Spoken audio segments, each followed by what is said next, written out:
everybody. Welcome to Region Locked, the official PC Gaming Enthusiast podcast. Even though I said gaming and we decided not to leave that in there, I left it in there. The reason we're bringing you this podcast is we're repping each one of the areas that we're from. My name is Greg. I'm from Enthusiast Gaming. I'm straight out of California. And you have Tom over here. Hi, I'm from the UK. Hello. Hello, Cheeky mate. Nando's. Cheeky Nando's with the And, lads. and Joanna. Hello. I'm from That's Canada. it. Yay, I like America's hat. But we have a few topics for you guys today, especially with the newest announcements from NVIDIA. You also have some new stuff coming out from AMD. We got to check out a little bit of GDC. So the format of the show, first we talk a little bit about what we've been playing, then we jump right into the topics, and then we leave you at the end sad and brokenhearted, just like my dad when he left when I was 5. But Okay. Are you allowed to say that on stream? it's not true, so I can say it. Oh, okay. Anyway. We can't say anything about that. Take precedent, Greg. Only kidding. So Tom, what have you been playing this week? Okay, I have a list. Okay, the first one I'm playing is a game called 911 Operator. It's exactly as it sounds. You're basically a 911 call taker.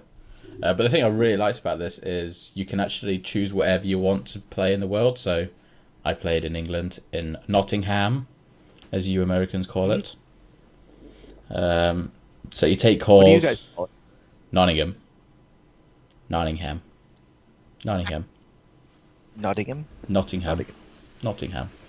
Yeah. So you take calls from all sorts of people. They'll be like, "Oh, I've just been robbed. Can you come help me?" And you choose to help them or not. You ask them questions. It sounds really basic, but it actually gets quite hard because you'll get all sorts of calls just coming in and not enough people to be able to deal with it. So you have to prioritize whether the little granny that's been mugged down the road deserves to have a policeman, or some other woman that's been shot deserves attention first. So are you learning any of the codes and codes for each one of the calls, and are they different for any region if there are codes? They're all the same, Pretty depending on wherever you are. It's actually all voice acted, which I was quite surprised. Really? But the accent doesn't change. So I'm sat in England, and then I've got some deep American South accent coming across. It doesn't really fit, but Southern. yeah.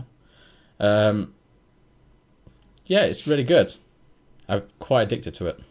I've been playing about 8 hours so far. Wow. Yeah. Sweet. And Joanna, I don't know why always go to Tom first, but Joanna, what have you been playing besides Dota? Okay, so obviously, actually, this is a game that Tom put me onto. It's called The Adventures of Bertram Fiddle. Episode 1, A Dreadly Business, and it takes place in some kind of Victorian England kind of setting, but with supernatural elements. And it's illustrated in like a very cartoon style, and it's a point and click game because I'm all about point and click games that intersect with strange humor. I believe, Tom, you said the second episode will be coming out soon or at some point shortly. Comes so out I'm just working on April time, I think. April time? Yeah, I think. April. Okay, so April time. The second Good old episode. April time. The second episode will be released. So I'm just working my way through the first one, and I also have another one that another one of our writers had put up for grabs to take a look at and review, and it's called Harold, an interactive period drama. I haven't started it yet, but it's next on my list. I think it's also point and click. You like your point and clicks? I do. I always think that's interesting. The types of games that we play, I guess based on our personality types, or just the kind of the way we process information. Like for me, I mean, you can already guess that I have a very short attention span, but the majority of the games that I play are action-oriented or reactive or platformers, but it doesn't mean that I can't play, you know, any different types of RPGs as long as it grabs my attention to a certain degree. Like Borderlands, for example, it has light RPG elements, which is, you know, is perfect for me to play.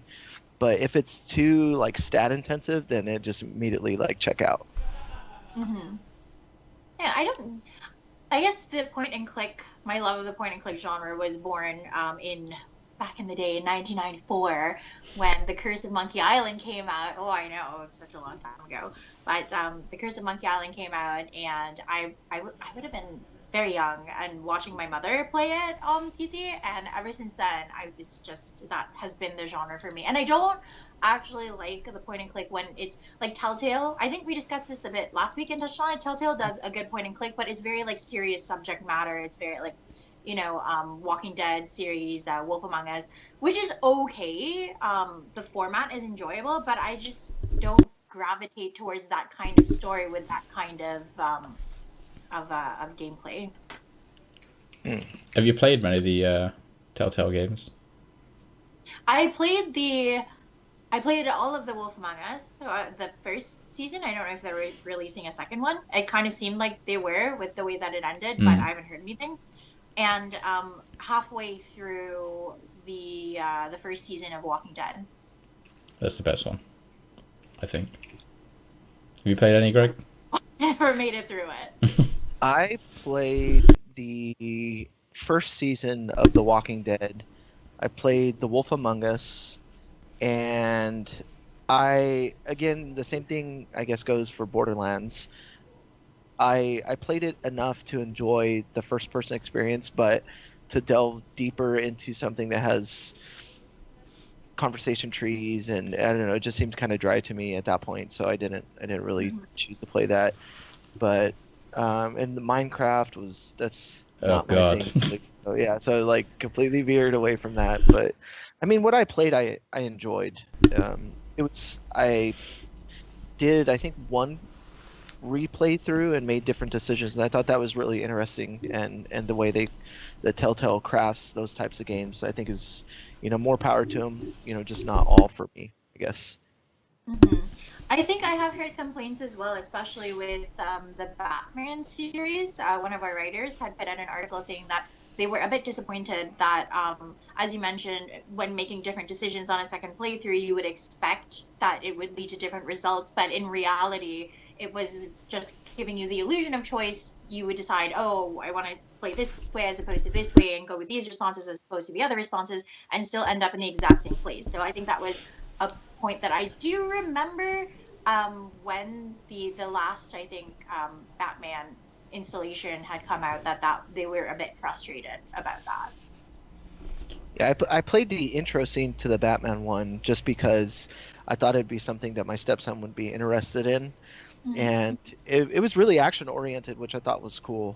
I think far less conversation tree intensive as far as the intro goes, and it just kind of lets you do your thing and knock out some enemies. I was really surprised that it was honestly that it was that fast paced, but you know that actually might be one that I go back and play just because it wasn't so in depth, I guess. But it does sort of, after that first episode, it does slow down a little bit, as you might expect with a Telltale game, just to like broaden the story a bit. But I thought Batman was one of the better Telltale games of recent releases. Yeah, maybe I'll go back and finish playing it. I don't know. Has the whole game been released now, or is there still some episodes to come out? I believe so. I think it's complete now. Remember, I had a free download, so that's the only reason I chose to play it. I actually gave a bunch of those out. I had them available on the PC Gaming Enthusiast Twitter. I don't even know if they ever got redeemed, but they were up there for free. So if you see them on there, go track them down. Sweet. Yeah, I think the Telltale. What games have you been playing?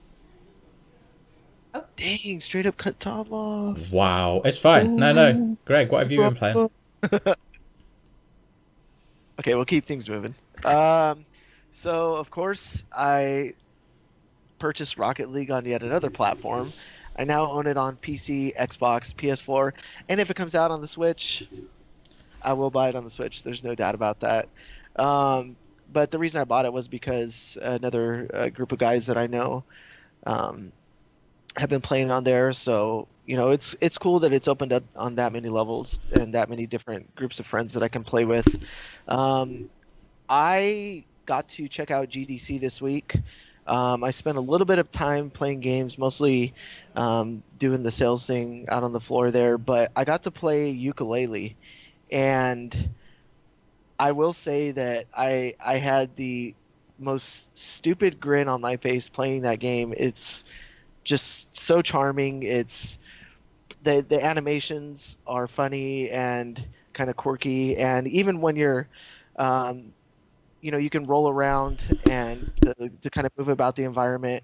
And when enemies are around you and you lean in, I don't know if Yuka or Laylee's the bat, I don't know which is which, but he kind of leans in and when you're rolling and he's making sounds, he's going and I thought that was just like the funniest, like cutest thing in a video game, and it's like 100% already sold me on buying the game. And then I saw some of the puns posted um, just about the dialogue, and I don't know, I'm really excited to play it. I will say this though, I saw it on Xbox One at the show and I saw it on PC, and of course it looks way better on the PC on the build that they had there. Obviously.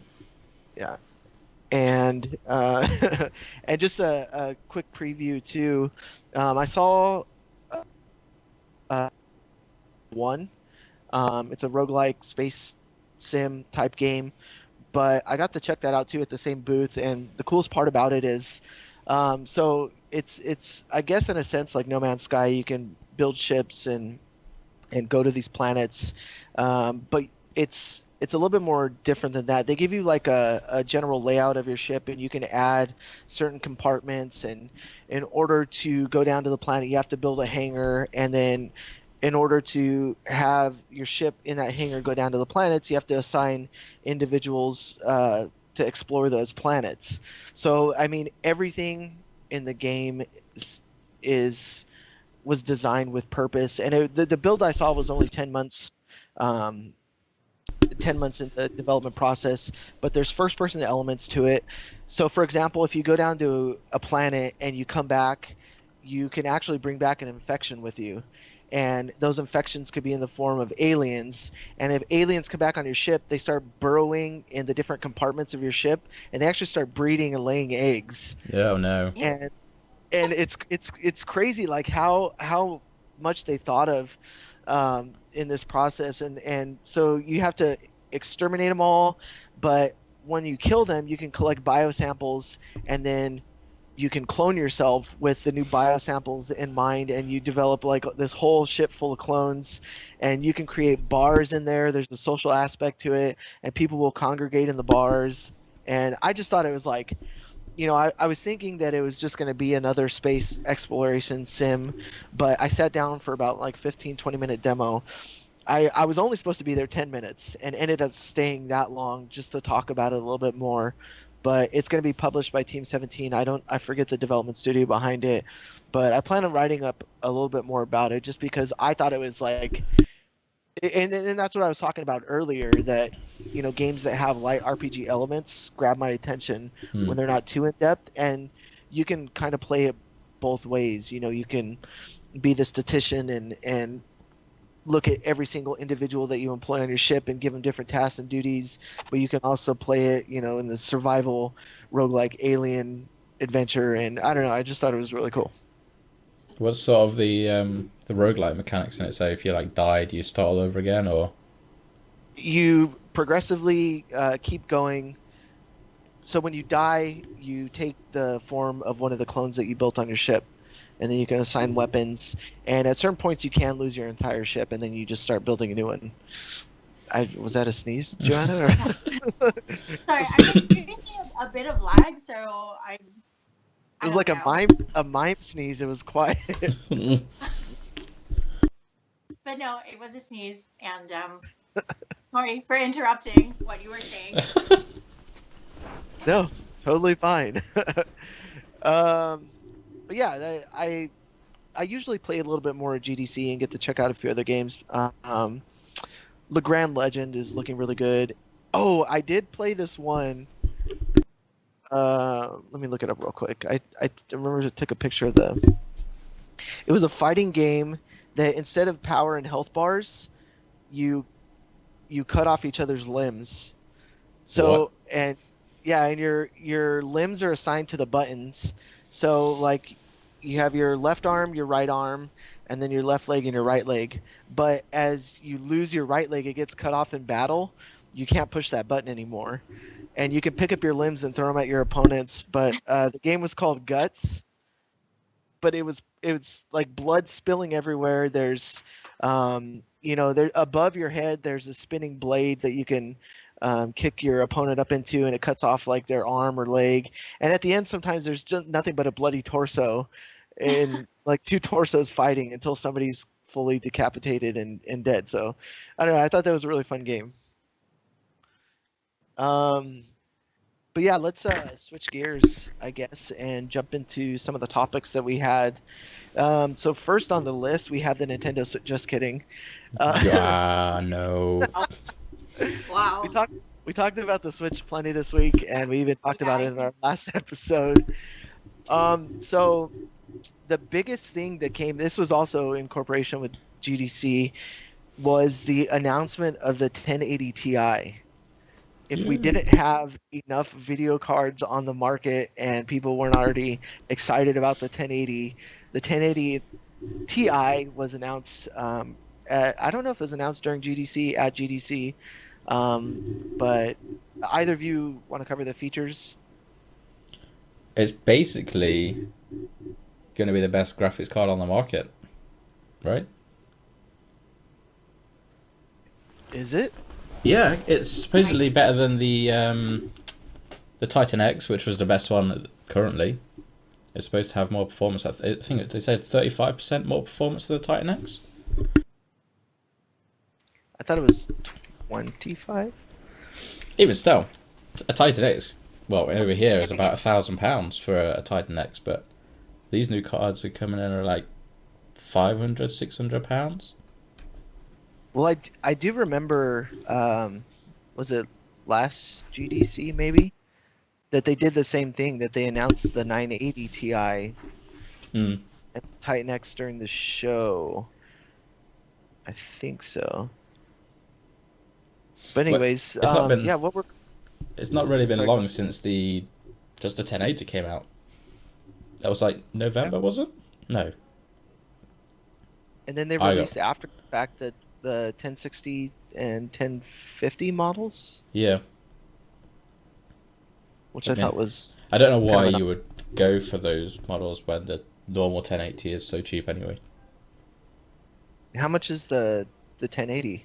Well, after the announcement, they did say it was coming down in price. I don't know how much it actually is now. Let's have a look. I literally brought a 1080 just before Christmas because my two 970s burnt out.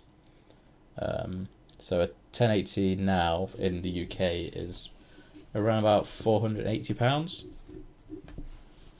Yeah, in the US it's 549. So US is actually quite a good price. I don't know. I made the decision a little bit ago to switch to AMD, but I actually have regrets in doing so.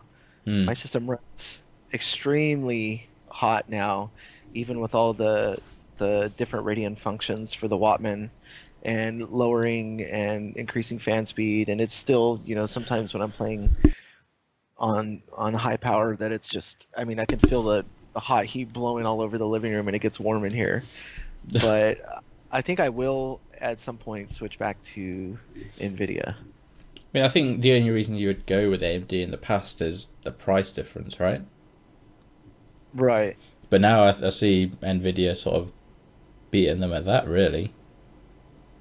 Obviously, they've got their like really expensive cards that only the real enthusiasts will want to get in, but just for your bog standard gaming PC, I think Nvidia is still taking over a bit there. Hmm. But You're looking at getting a 1080 Ti? Oh God, no! It's definitely not in my budget. My build is actually not. It's a very starting mid-range build. It was built a couple of years ago when I didn't have too much disposable income. I'm actually still rocking a 660 Ti. So way back, it does fine for its purposes, and I don't play a whole lot of graphically intensive stuff. So I'm fine with it, but I'm definitely looking for an upgrade at some point in the future. I don't think I'm gonna need a 1080 Ti anytime soon, but who knows? Yeah, I don't think unless you're going to be playing like the latest AAA's on full graphics, 1080 Ti is going to be probably a bit overkill. I think. Yeah, sometimes I don't know. Sometimes I see the builds that are Razer reposts a lot of them.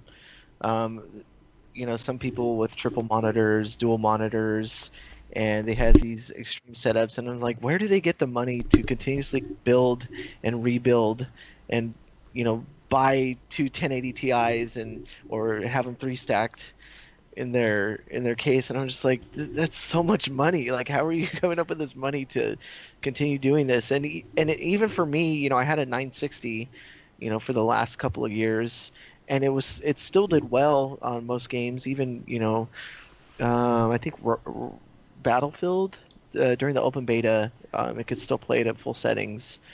But the only reason I chose to get a new card was just because it was on sale, and I just decided to go for it. But yeah, and I forget what is Shadowplay. Shadow plays. That's where it records your game footage. Oh yeah. So yeah, they part of the announcement was that there's going to be a new feature in Shadowplay where it somehow detects when something exciting happens in your game, and it will start recording. Hmm. I have no idea how that works, but it sounds No, really Yeah. really interesting. yeah, I'd be interested in hearing more about how that algorithm works. I mean, I think it only works with certain games right now. I think Call of Duty was one of them. Um, but it gives you the option to like instantly upload it to YouTube or Facebook or wherever once you've done your match. So I think it Well, only does. I was gonna say, I guess it's the same as what is it, that Play.tv. I had that come as bundled with my AMD card, and certain times it'll take clips of what you've been playing. It'll take like the last 30 seconds, Hmm. and it will turn them into like a GIF or different things, and you can then go back and look at the clip that it recorded or upload the GIF to Facebook or whatever. And it's caught some really cool Rocket League moments. But I mean, I don't like having it record in the background just because in certain instances, yeah, but I mean, I go back and empty the folder and there's like 5 gigs of videos in there that I didn't even record that I didn't realize were there. Yeah, So that could be a pain. yeah, but I guess for streamers and whatnot, I guess it's a good thing. Yeah, it saves you having to sort of sit there constantly recording and then at the end of it have like a 50 gig file. So if it's only going to be capturing, I don't know, like 20 seconds worth of footage, it'd be quite easy to Yeah. montage I mean, videos. assuming that you said it somehow detects when something super interesting is happening. Yeah, like if you get a kill shot, like a headshot, or like you start a kill streak or something, it starts recording. Okay, well, as long as the algorithm is good and it can capture those moments consistently and make sure that nothing is being missed, like why not? But I don't know. I don't know how it's going to work. It it just seems like feature outside of video recording that you're already doing. It just doesn't seem necessary to me. I like it's a good thing maybe to have around, and it's kind of a gimmick, I would say. But um, I've heard there's all sorts of different things you can do with those captures as well too. But yeah, so just if you had the money and you could buy the 1080 Ti right now, would you choose to buy it? Obviously. No, I wouldn't. I just don't have the requirements to run it. I would have to upgrade everything on my rig. But Okay. if that's not an issue, then yeah, of course. In a perfect world, would you buy it? In a Yeah. perfect world where I have endless disposable income. But see, like I would probably say no, because Why? I mean, You're so humble, Greg. We get a little humble rig. I would just give it away to a homeless person so they can play video games on the sidewalk and enjoy, enjoy video gaming just like every other human being on this planet. Take this. Yeah. No, I obviously I'd take it, but I'd also want to get, like a G-Sync monitor and maybe some other upgrades too. So it's a bit of an overhaul. Yeah, unless you have the whole kit to go along with it and to really optimize whatever it is that you're getting out of that. Yeah, you don't want to fry your motherboard because your power supply is not powerful enough to run it. Yeah. Speaking of motherboards, we also had a few announcements for AMD and the Ryzen. Do either of you want to tackle that? The new MOBOs and CPUs? I personally This is don't. Okay. Wow, put all the pressure on me. This is the one thing that I don't know much about processors. Let's hear it, Tom. Tom? What? I thought you had me muted then. But yeah, all I know about this Ryzen is some news came out today that it's actually not that good for gaming. It's supposed to. Well, I say not that good. It's just below the current i7s. They're out there. But it's more built for video editing by the sounds of it. But if you've not got an i7, you've got like, I don't know, an i3 or an i5, it's probably going to be a better upgrade. And it's not, I don't mean, how much is it in the US? Do they give a price? I want to say it was $499. You see, I'm guessing an i7 over there is going to be at least double that. Yeah, it seems that it's about $499 and below. Which, I mean, I guess I could say at this point, if I looked at, I would probably choose like the 1700. It looks like 329. I would take the lower end, but then I'd have to buy a new motherboard and completely gut my PC once again just for a CPU upgrade. Yeah, So, it seems a lot of effort. Because normally it's not your processor that's a bottleneck anyway, in most people's PCs. Mm-hmm. I mean, I don't have any problems with my processor. And I think it's probably the least powerful thing in my rig. yeah, I have the AMD FX 8350, I believe. Let me just check. And like I really don't have any issues. I mean, sometimes when I'm doing intensive video capture, but even I was capturing some video for the Ghost Recon Wildlands open beta, and I had it on full settings and was recording in full 1080p 60 FPS, and it was doing just fine. So yeah, sometimes it struggles, but there really isn't a need to purchase any of these hardware unless you really notice your performance drop in doing what you normally do. If you're just happy running along at an i3, I don't know, what card were you using, Joe? 670, did you say? If that does what you needed to do, there's no need to fork out $700 for. So you're saying what we really need to do is get you some review units so you can upgrade your PC and build a new one. Oh. There you go. If you're listening, AMD, send help. Send help. So yeah, are you looking at getting a Ryzen when they release, Greg? If you're an AMD guy. If my situation changes in the next year, then I may go for the upgrade, only because my stepson, the rig that I built him, was a lower end gaming rig. I mean, it can, like I've said this before, it can handle like Fallout 4 on all full settings and does fairly well. Same thing with Rocket League, and he only plays a handful of games. Minecraft, even with the draw distance turned all the way up, it still handles it pretty well. But what the heck is Joanna doing? She's had enough. She's getting in a fight. Oh. Anyways, No, I think I would only do that to give him my hardware and just kind of do an upgrade for both of us at the same time. Oh, so you wouldn't give him the Um, best one. You would give him your second-hand stuff. oh yeah, obviously not. I would never give somebody else my goods. So yeah, I guess we can lead this into. Uh, I know this came about because Target released. Looks like they leaked the Shadow of Mordor, the sequel, Shadow of Yes. War announcement through there. And I used to work for Target too, and I would always scour our online store to see if there's stuff leaked. And I remember during the Wii U time frame that they pushed out some information on games prior to their actual launch or announcement or release date.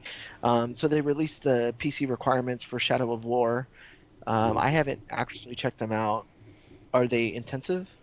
Compared to Mass Effect, which came out early this week as well, they are quite a bit different in terms. They're a bit more beefy.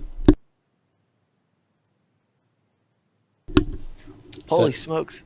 The yeah, game's 60 gigs. yeah. Oh my gosh! Can you imagine downloading that on your internet? My internet is terrible. I have AT&T. I have Canadian AT&T internet. suck. No complaining. You guys. I mean, I Canadian is actually the worst. It really, really is. mean, I I have the max in my area and it's 25 Mbps. is that like at peak or I've seen it as AT&T. I've called them I don't know how many times, and they sent out a new router, blah blah blah, and I've seen it as low as 1.6 Mbps download, upload 0.16. wow? So it's really hit and miss.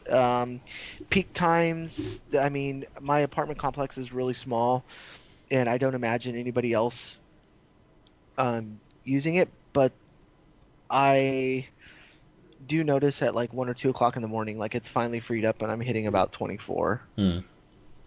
So Yeah, that's So Greg, that's actually worse than ours, so I take it back. thanks.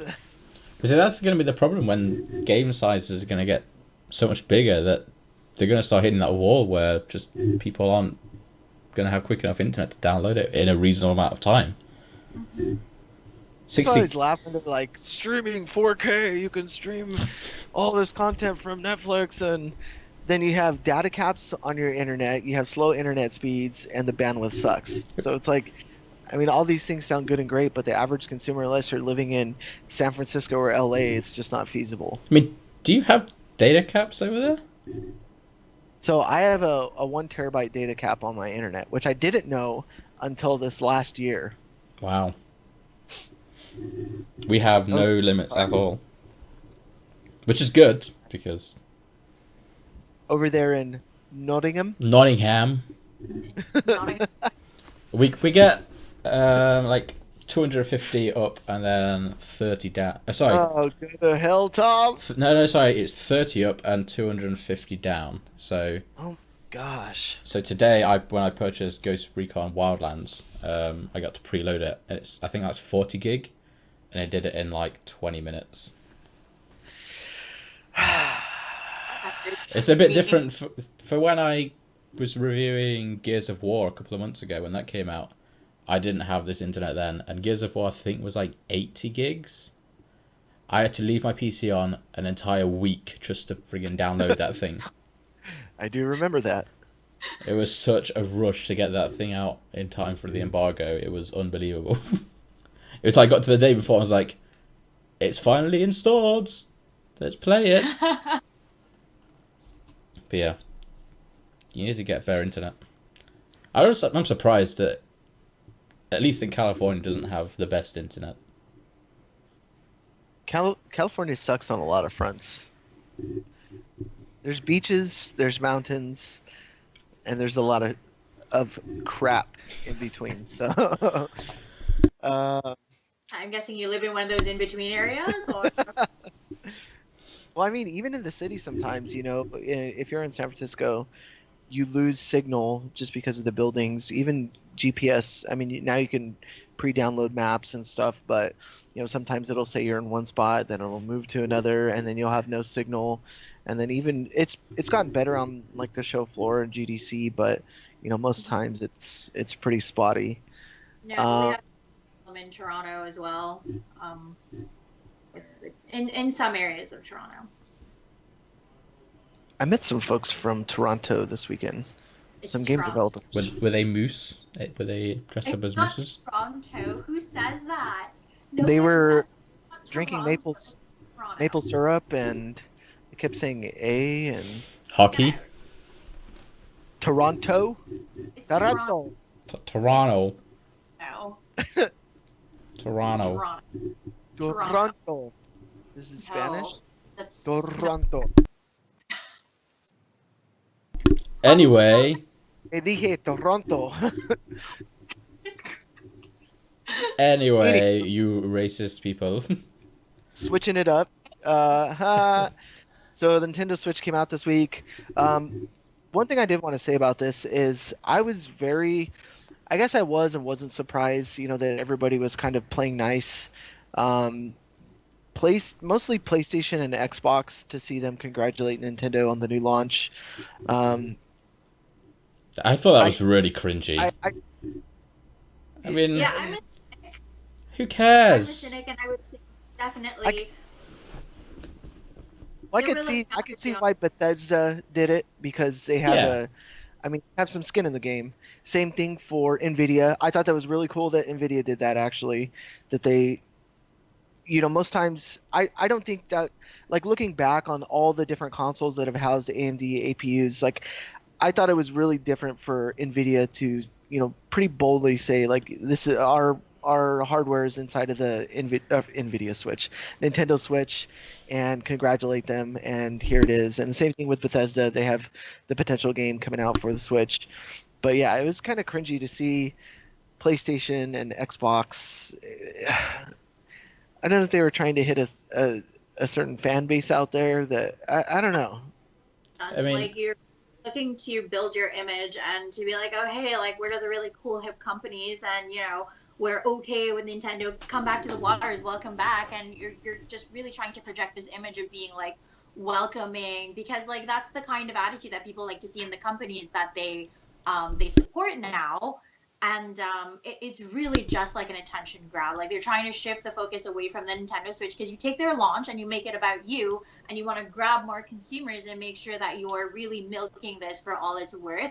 So like, yeah, it's congratulatory, but it's really about trying to ensure that your fans know that, like, hey, we're cool guys. Would you say it's like virtue signaling? Yeah. Yeah, I thought I kind of got that too. I kept seeing, different companies congratulate, and that's the thing that bothered me most, was seeing Xbox. Given the choice, they would sink that ship. Exactly. Given the choice, given the chance, they would sink that ship and steal that market. Because come Christmas time, if the Switch outsells the Xbox aren't going to sit there saying, "Oh, well played, Xbox. Yeah, well played, Nintendo. You did well." Good job, and good job, guys. Yeah, they're going to be pissed. I think it's because they're relatively not in the same console market anymore. I mean, yeah, it is a home console but it's.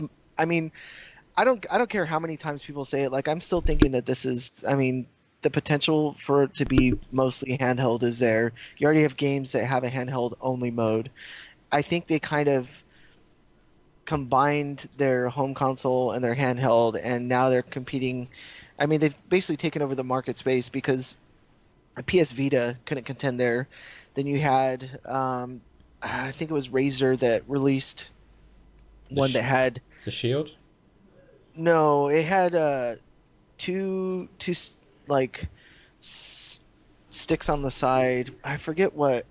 I think I don't remember it offhand, but I remember I played it at CES, and it was running like Dishonored on like low settings, but I mean, there was no dock for it, and it basically fizzled out after that. But they're kind of like, okay, cool, Nintendo, go do your thing, but we're going to capitalize still on the console marketplace. So Yeah. I don't know, but I have two back there unopened. Disappointing. Everybody shakes their head. I mean, I can't believe you. I only bought it for my chair unlocked.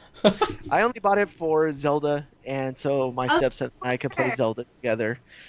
My stepson and I want to play Zelda together. I want him to, get this experience and enjoy it and have something to talk to him about. Sorry, I'm trying to just connect with my child. Is that such a crime? wait, Joanna. is Zelda multiplayer? Okay, fine. Even if you are completely altruistic and you just want to connect with your child, the majority of people who have bought a Switch are probably because, oh my god, Zelda, Breath of the Wild. And it's just, maybe I'm being really bitter here. I'm just very tired of hearing. Oh my gosh, Zelda Breath of the Wild. Zelda's the best. I really want Zelda and Green Pants go around saving Hyrule all the time. Hey, can you give us your brief rundown of your knowledge of Zelda? Because I thought this was really interesting. Okay, Joanna. Conversation about that. Here's Joanna's 1 minute overview of Zelda. So Go. I've never played a single Zelda game in my life, right? And I was having this discussion about what is Zelda? How can you make this many games about the same two characters? And the response was, well, it's not the same two characters. It's timelines. What? And it's like, it's timelines. It's like, what does that mean? It's like, it's the same characters, but like all the games take place like 100 years or so apart. And I was like what? The same people, but they're reincarnated, or they come back, or whatever, and then it's the same bad guy, and then he dies, but then he comes back a lot, or he leaves, but then he comes back a lot again, and it's like, how have you not figured out how to deal with this guy yet? How come no one has any like written documentation of like, hey guys, maybe we should try this? And then I was like, in the end, why doesn't Link just be like, listen guys, it's been swell, but I'm kind of tired of this heroing gig, so I'm just gonna go and wed me a wife and raise some animals and just enjoy my life. And then what I found out is that in one of the universes that actually happens, and at that point I went into my room and I screamed into a pillow because I just literally could not. And that's knowledge of in a nutshell. That's all I got. So you like Zelda then? That's, I don't know how accurate that is. I've never played a Zelda game. I don't plan on ever playing a Zelda game. But from it's just that's it. That's narrative mastery at its finest. I think this needs to be made into a full series. The what? You need to make it into a full series. Where I just take on random, like, hugely popular games that I've never played, because there are a lot of those. I will admit. It's like drunk history. And yeah, exactly. Except that it's sober and angry, very angry. And screaming into my pillow. I could not. I was like, "Are you serious? Is this really a thing? Is this really?" It was louder than that. I was just, I lost it. Like, I can't believe that this is actually the narrative direction that they went in. Okay, I'm better, guys. I just had to scream into my pillow for a moment. It's just. Yeah, that was pretty much my reaction. Then after that, I was like, okay, I am ready to tackle the rest of this ridiculousness. And there's a bit more discussion, but it kind of went along the same lines of, oh my god, Zelda. And I also found out somewhere in one of these games, she's a pirate. Of course she is. She's a pirate. So why not like a freaking astronaut? Come on, guys. Like, let's extend Zelda into space. There you go. That's the next one. Well, I did see that it was, they were talking about how they developed Breath of the Wild out of GDC, and they had one of the first panels I've seen from Nintendo. They made it 2D, traditional, kind of the scrolling screen Zelda before they developed into a 3D world, and to see if the way they designed it still translated over into the 3D world. But in some of the preview pictures, they had UFOs in the background, so I guess astronauts and we're not too far away. It's totally possible. Guys, I call this. You heard it here first. PC gaming enthusiast Zelda goes to space. The final frontier where no man has gone before and still won't because Zelda is in fact a woman. Moving Visual. on. So Tom, actually no, Tom, you said that you preloaded Ghost Recon Wildlands. Can Yes. I just ask you why would you buy the game? Because I played the beta a few weeks ago and I thought it was really good. See, did you play, Joanna? No, Okay. did not. So I I played it and I was not Did impressed. did you play it solo or did you play multiplayer though? Multiplayer. Wow, okay. I I mean I did have a good experience with finding different individuals to partner up with and take on different missions. I thought that was cool that it was really drop in, drop out. I didn't like the well, I didn't like the respawn times. The physics system was completely trash.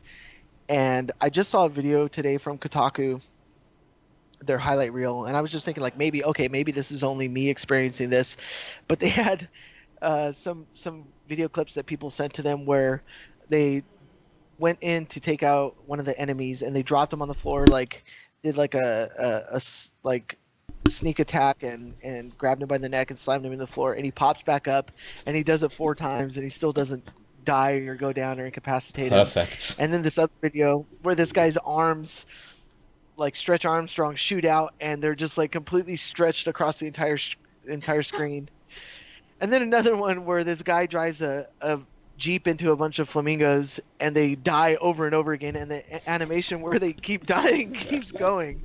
But I actually dropped it into the chat on the video for the stream, but I just thought like that's the stuff that I saw within the game. I mean, Tell me different. from what I heard, well, what I've experienced is there were still a lot of problems with the server side lag and network problems. I think a lot of it is being done on a peer-to-peer basis now, similar to how they've done it with For Honor. They don't have like dedicated servers; it's just done off everyone's internet. So if one person lags, stuff like that will happen. But I think the servers do catch up with themselves, so it'll roll back to before when the lag happened. That's my understanding of what's happening. Because when I was playing it, I was driving along, and then some guy on chat would be like, "What are you doing? Why are you just driving into a tree?" And I would like, "I'm not on my screen. I'm on the road." But then a couple of seconds later, we were just like, it rolled itself back, and then lo and behold, I was in front of a tree, just accelerating into nothing. But I think that has a lot to do with, I think, it just being in beta. It's Yeah. it wasn't ready for that sort I of thing. did get a lot of like host migration, like over and over again. Someone would drop out and then it would migrate host. Hmm. It was pretty seamless, but I mean, you couldn't really tell where the lag was happening then at that point. But I think the physics are completely. There were times when like they have like a station wagon in the game, and I was driving it up like this steep hill, and I was hauling butt up the hill at high rate of speed, and there was no like it was almost like I was on a level plane. Like it just kept like hauling up the hill until I launched over, and like even going downhill and hitting certain rocks and stuff. I don't know. Maybe I was expecting more of like the Grand Theft Auto type physics, where maybe it would launch you into the air, but sometimes it was like your vehicle weighed 10,000, 20,000 pounds, and it's a little station wagon, and it's got this low hop. And then another time I was in a helicopter, and I was going to take off, and then I hit the right trigger, and the pitch just completely threw me into some power lines, and it exploded, and everybody in there was like, "What the hell are you doing?" And I was like, "I don't know, I'm flying, man." I mean, I think a lot of it is the open world sort of game. A lot of them games do have the weird, janky physics and bugs like that. Yeah, I don't know. What I- is it worth the purchase or no? I don't know. I played on full settings and I was not impressed by the textures and the dated look of the game, and I did like the co-op and some of the missions, like I will give it this. It was very much like the previews that we saw where the mics open immediately as you jump into any cooperative moment, and everybody can communicate with one another, and there was good communication going on. That's the part that surprised me the most, that we were saying, okay, hey, I'm going on the right side, there's a guy up in the tower, go ahead and take him out, I'm going to go around the backside and jump in the car and kill the other guy sitting down. Like, those moments did happen, but I mean, other than that, like, I would probably say at this point, no, not a buy for me. Wow. I mean, I only picked it up to give it a review for the site, but still, Oh, I enjoyed the beta. I like we'll see. I like that you could like coordinate, even if you weren't on comms with people. It has like a feature in game. So if you're all sneaking up on this enemy base, you can mark enemies, and then you can all coordinate your shots at the same time to take them out stealthily. I did see that, and we did sync shots, and nobody coordinated them together to do that. I think it would be a better to be played with people you know rather than Yeah. randoms. And see, if I do that, I'm gonna have to play on Xbox, because the friends that I have that are buying the game are gonna do it on Xbox. You have me, and you have Tom. You have one, yeah, at least one person. Are you gonna buy it? I've brought it. Well, Oh, like people to play it with, and those weird janky issues get resolved, then maybe. Okay, I see you. Maybe. But the bigger question is, when are you guys gonna start playing Dota with me? Moving on topics. Tom, Loot Rascals. Loot Rascals, Tell yes. us a little bit- Well, a couple of weeks ago when I was at the PC Gamer Weekender in London, I got to play a game called Loot Rascals. Now, I'm pretty sure at the event it was being played on a PS4. I'm not going to lie, Okay. It felt very console-y. Because it had a PS4 controller, it didn't feel like a PC. But still, the game itself was really good. It was probably my favourite game at the event. It's a combination of like a roguelike with card game mechanics.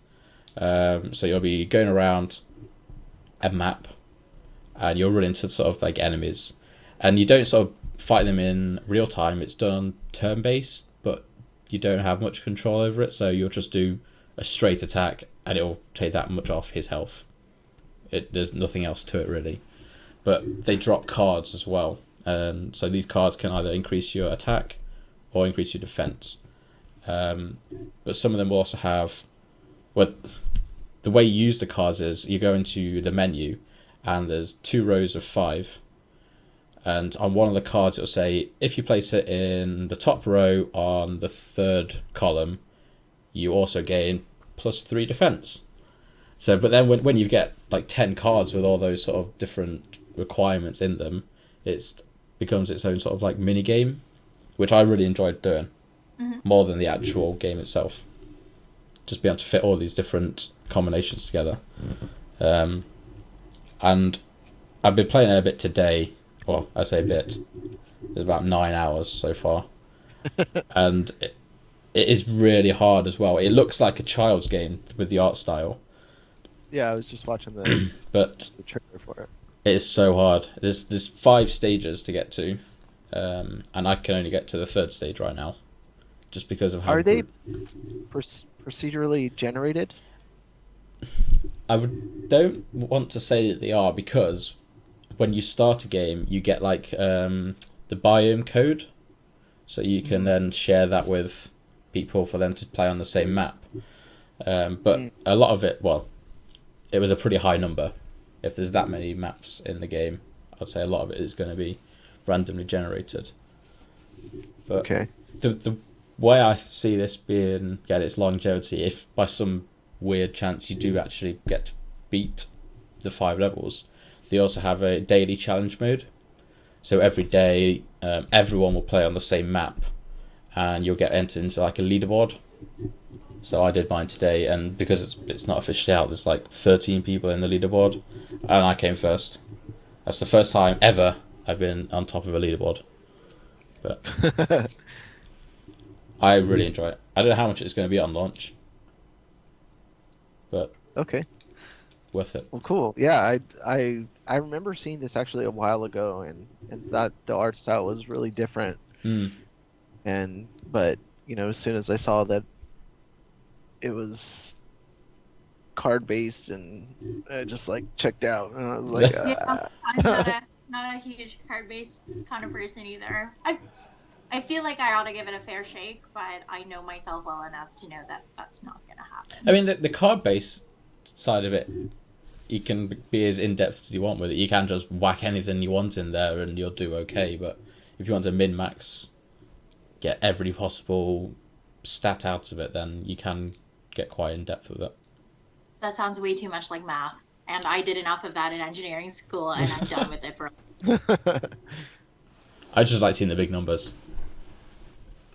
I bet you do, Tom. Wow. Oh, I don't know what that means. No. Anyways, we're coming up on the hour mark now, so we're gonna wrap up this podcast. Shortly. Because Joanna has dinner plans. That's the only reason why we're wrapping up. Oh yeah. What are you gonna have for dinner? Not my fault. What's that? What are you having for dinner? She's having a cheeky Nando's. Chicken. Oh, you stole my joke. Lads, Tom, let's smash it. That doesn't sound right with my accent. What? Okay, so I didn't know what Cheeky Nando's was, so somebody please explain it for anybody out there who does not know what the hell Cheeky Nando's is. So I can be part of Canada. Have got Nando's now, so I'm part of the fold, guys. You have 3 Nando's. How far would you be willing? Nando's and one of them is in Toronto. How far would you be willing What's to that? travel to get a Nando's? What? I think she's muted herself. You went silent, Joanna. Oh, there she is. I am experiencing a bit of lag. So how far would I be willing to travel to get Nando's? I've never actually had Nando's, so I cannot answer that question. What's like the standard thing you get when you go in there? Okay, so today we went to Nando's. We had hummus to start. I'm guessing you have hummus. Yes. Okay. And then for the main, we have an entire chicken covered in peri-peri sauce with spicy rice, garlic bread, and creamy mashed potato. I'm so hungry right now. Why are you doing this to me? It is literally the most perfect thing. I'm so hungry. I had a piece of toast all day. I don't feel impressed. God damn By it, the Greg. chicken. I'll just stick to my. You know what, Greg?